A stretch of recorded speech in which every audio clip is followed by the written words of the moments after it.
Puji nama Tuhan, Shalom, salam jumpa kembali bersama dengan saya, Pendeta Dede Dula dalam Renungan 10 Menit. Apa kabarnya saudara di hari ini? Harapan saya semua saudara yang ada di luar sana dalam keadaan sehat dan dalam keadaan yang diberkati oleh Tuhan. Dalam Renungan 10 Menit di hari ini saya ingin menyampaikan sebuah tema, yakni tidak tertidur. Dalam 1 Tesalonika pasal yang kelima di ayat yang ke-6 firman Tuhan, sebab itu baiklah jangan kita tidur seperti orang-orang lain, tetapi berjaga-jaga dan sadar. Saudaraku, Alkitab mengatakan bahwa kita jangan tidur seperti orang-orang lain. Nah, tidur yang dimaksudkan di sini bukan tidur secara harafiah. Karena sebagai manusia kita masih butuh tidur. Kita masih perlu untuk beristirahat. Jangankan kita, anak Allah yang telah menjadi manusia, Yesus sendiri pun perlu tidur, perlu beristirahat. Bahkan beberapa kali dalam kitab Injil kita menemukan Yesus itu tidur siang. Karena berhubung dengan pelayanan yang padat, bahkan Yesus seringkali bangun di pagi hari juga waktu subuh, mencari hadirat Bapa, maka tentu saja dengan semua yang Yesus lakukan, Yesus membutuhkan yang namanya tidur atau beristirahat. Jadi tidur yang dimaksudkan dalam 1 Tesalonika 5 ayat yang ke-6 bukan secara harafiah, melainkan tertidur rohani. Kita tidak boleh tertidur rohani. Kita perlu untuk berjaga-jaga. Alkitab mengatakan bahwa hari Tuhan datang seperti pencuri nih. Dalam sebuah pengertian, kita tidak pernah tahu kapan harinya.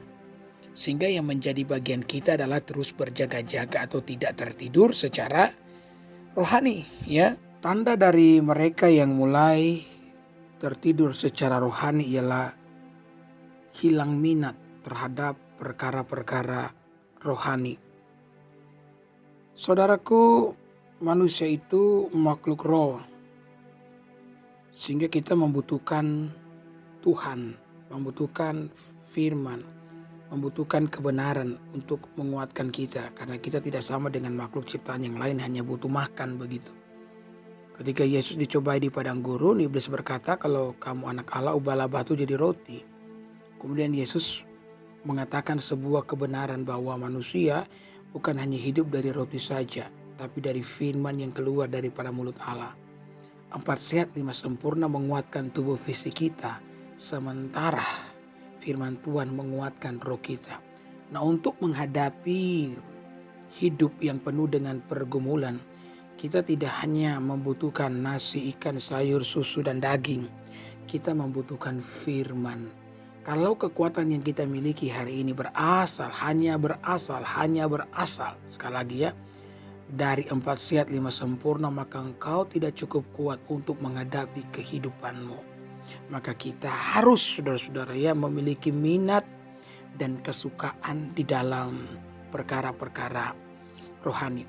Ya, memang tidak selamanya kita akan bersemangat dalam melakukan apa yang benar, ya.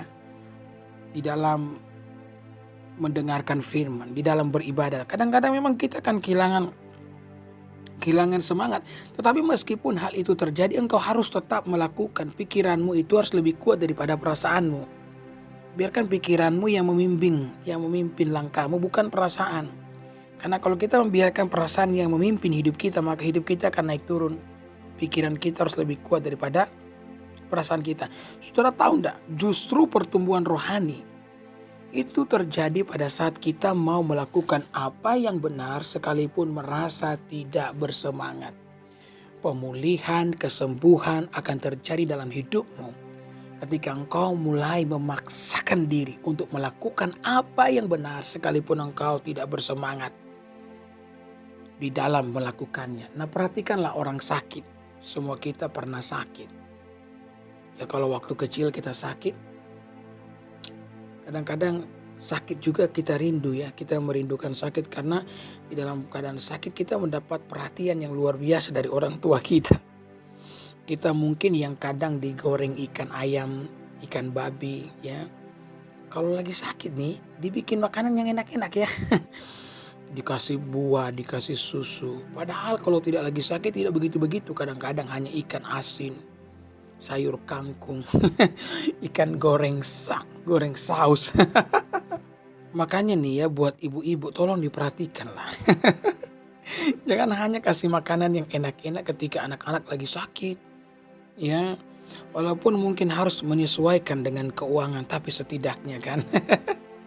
Saudara, kenapa pada saat kita sakit kita disuguhkan dengan makanan yang enak-enak? Karena pada saat sakit kita kehilangan nafsu makan. Kita kehilangan semangat makan. Tetapi, apakah karena engkau kehilangan nafsu makan, karena engkau tidak punya semangat untuk makan, apakah engkau tidak makan? Apakah engkau berhenti makan? Saudara, orang tua kita akan memaksakan kita untuk makan. Orang yang mengasihi kita akan memaksakan kita untuk makan sekalipun kita tidak mau makan, sekalipun kita kehilangan selera makan. Kita akan dipasangkan infus yang di dalam air infus itu ada nutrisi vitamin yang kita butuhkan untuk mengalami kesembuhan dan pemulihan.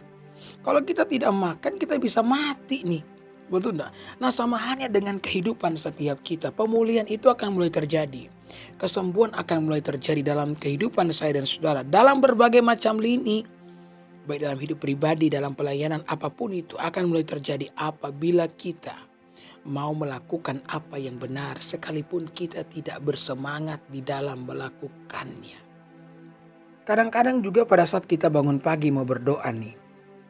Ya, kebanyakan kita bangun pagi bukan dengan antusias, puji Tuhan hari ini saya doa. Jarang kan begitu? Kadang-kadang kita bangun dengan perasaan ngantuk, apalagi kalau lagi hujan ya. Kemudian bunyi hujan mengguyur seng rumah kita. Kita rasanya ingin tarik selimut dan tidur lagi. Ya. Tetapi engkau tahu di pagi itu engkau harus berdoa.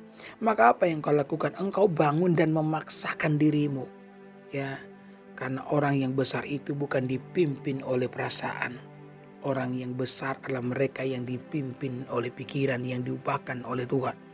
Jadi sekali lagi pikiran kita itu harus lebih kuat daripada perasaan setiap kita. Yesus pernah menyampaikan, masuklah melalui pintu yang sesak itu.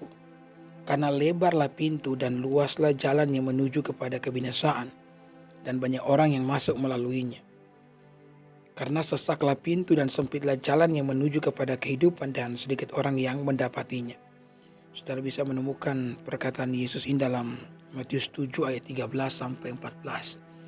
Jadi Yesus sendiri memberikan sebuah teladan. Yesus harus melakukan apa yang benar sekalipun terasa tidak mau melakukannya.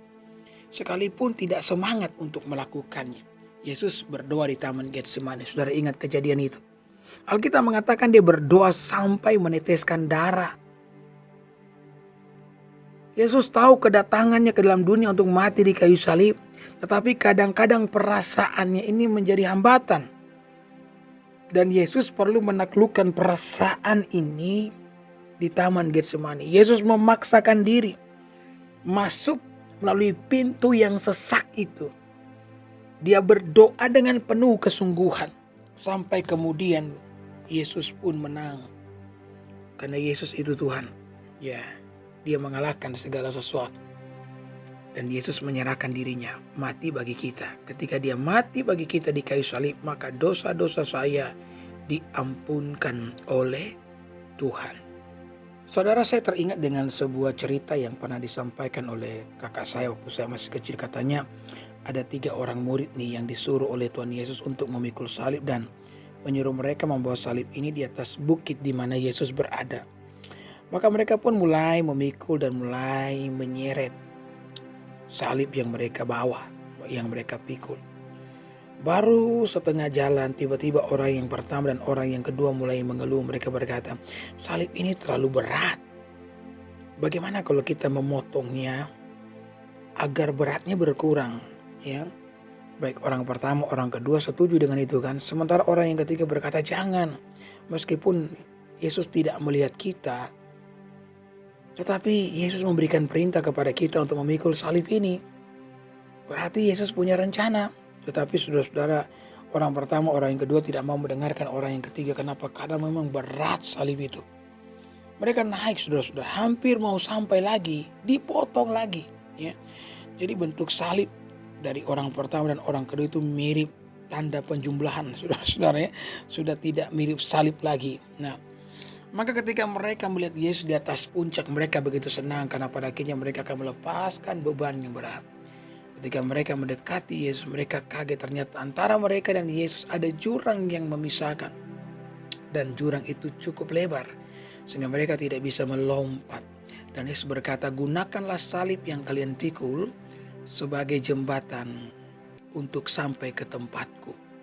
Maka ketika mereka meletakkan salib mereka, orang pertama, orang kedua, salib mereka langsung jatuh ke dasar jurang. Kenapa? Karena tidak cukup panjang untuk menjembatani jurang tersebut.